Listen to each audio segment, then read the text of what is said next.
অমর স্রষ্টা সুকুমার রায়ের জন্মদিনে নাটক ও গল্পের পাঠশালা প্রতিশ্রুতি শ্রদ্ধার্ঘ সুকুমার তোলপাড়। আজকের গল্প টাকার আপদ, শোনাচ্ছেন সুপর্ণা কোটাল।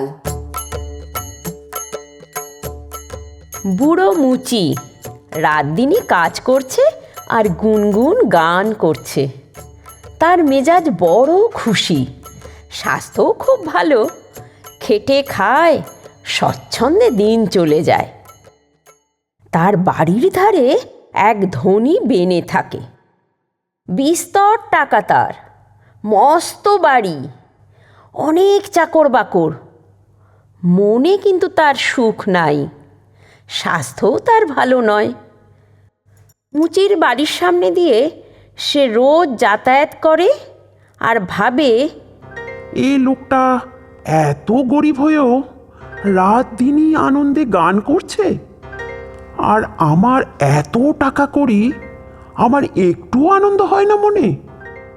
গাওয়া তো দূরের কথা, ইচ্ছে হলে তো টাকা দিয়ে রাজ্যের বড় বড় ওস্তাদ আনিয়ে বাড়িতে গাওয়াতে পারি, নিজেও গাইতে পারি, কিন্তু সে ইচ্ছা হয় কই? শেষটায় একদিন সে মনে মনে ঠিক করল যে এবার যখন মুচির সামনে দিয়ে যাবে তখন তার সঙ্গে এ বিষয়ে কথাবার্তা বলবে। পরদিন সকালেই সে গিয়ে মুচিকে জিজ্ঞাসা করল, কি হে মুচি ভায়া, বড় যে ফুর্তিতে গান করো, বছরে কত রোজগার করো তুমি? মুচি বলল, সত্যি বলছি মশাই, সেটা আমি কখনো হিসেব করিনি।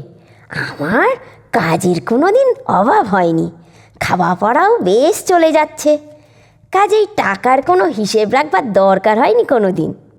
বেনে বলল, আচ্ছা, প্রতিদিন কত কাজ করতে পারো তুমি? তারও কিছু ঠিক নেই, কখনো বেশি করি, কখনো কম করি।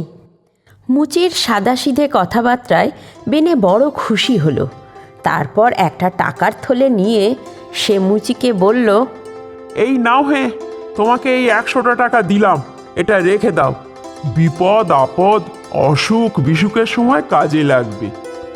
মুচির তো ভারী আনন্দ। সে সেই টাকার থলেটা নিয়ে মাটির তলায় লুকিয়ে রেখে দিল।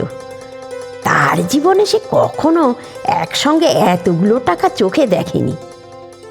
কিন্তু আস্তে আস্তে তার ভাবনা আরম্ভ হলো। দিনের বেলায় বেশ ছিল, রাত্রির হতেই তার মনে হতে লাগলো, ওই ওই বুঝি চোর আসছে। বেড়াল ম্যাও করতেই সে মনে করলো, ওই রে, আমার টাকা নিতে আসছে। শেষটায় তার আর সহ্য হলো না।